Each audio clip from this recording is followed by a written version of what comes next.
What's up guys, my name is Carl and welcome back to Tech Hunter. If you're watching this video right now, then you're interested to see how well this £900 gaming PC sat beside me actually performs.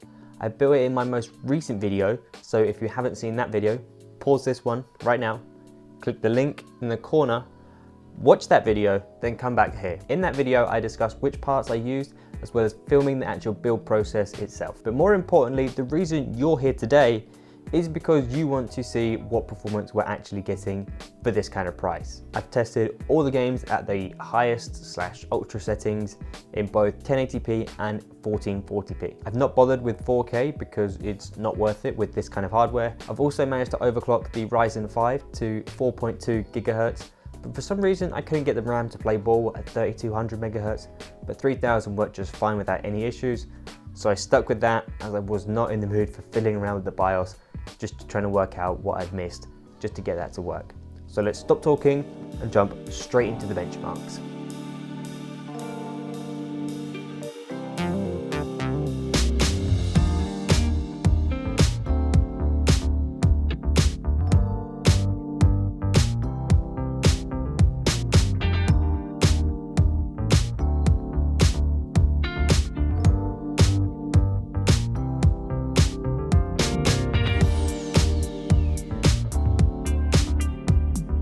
Right, so now you've seen what this beast of a PC can do in some benchmarks. What's it like day to day? How does it feel? Honestly, it feels good. The SSD makes everything snappy, the GTX 1070 kills it at 1080p, and the Ryzen 5 2600 is just simply awesome for how much it costs. And the GameMax Starlight case is also a beauty to behold, and it's great to work in. My only true criticism is the lack of cable management and grommets and things like that. On the rear, some included Velcro straps or plastic clips would go a long way. For me though, a couple sticky pads and I managed to get around this situation pretty comfortably. Moving on to the looks though, I love the RGB implementation on this case.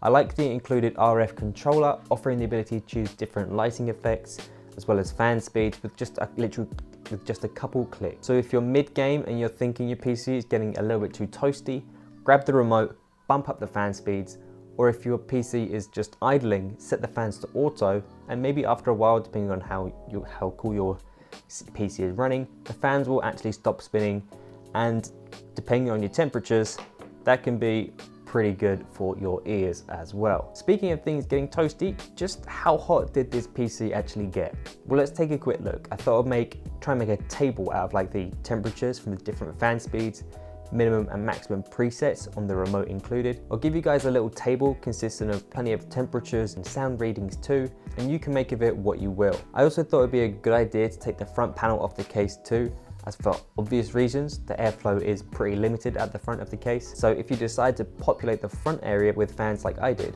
mainly just for aesthetic reasons if I'm honest though, then removing the front panel will likely result in much more airflow coming into your PC. It's worth noting though that most of the noise coming from this system actually comes from the GPU fan that is constantly spinning even at idle, and the power supply fan which is also constantly spinning. So if you look into getting a GPU and a PSU with fan stop technology, then this system can potentially be near enough silent at idle. So let's take a quick look at that table. Removing the front panel drops temperatures on the CPU by up to 3 degrees with max or minimum fan speeds. It also has little to no effect on the GPU as I'm running a Founders Edition card, and those babies love to run at around 82 degrees, but your mileage may vary depending on your kind of add-in board partner card. Clearly the massive mesh cutout at the top of this case is doing its job. As you can probably see from the table, things can get quite toasty, but the good thing about this case is that the controller is super easy to just use, and you can easily just adjust between your PC being noisy and cool, and something that I can just really appreciate so much considering our budget for this PC. So I think I've covered pretty much everything I can. If you think I've missed anything, let me know in the comments down below and I'll do my best to reply with hopefully an appropriate answer.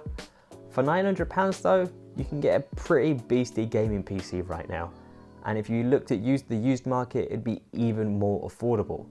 For day-to-day tasks and video editing and much more, this PC crushes it. I've been calling this a kind of £900 PC because for the raw performance, that's how much it actually costs. The only real difference you'll be experiencing by spending some more on fans and an AIO like I have, and even some custom cables, is just a better looking build, better for videos and B-roll for me personally. And also you'll get maybe some lower temperatures.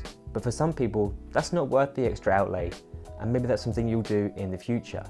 Anyway guys, that brings me to the end of this video. If you like this kind of stuff, feel free to click that like button. If you didn't, leave your comments down below, letting me know what you thought about today's video. And if you decide my face hasn't offended you, don't forget to click that subscribe button so we can see each other again soon. Anyway guys, thanks for watching, and I'll catch you in the next one. Cheers.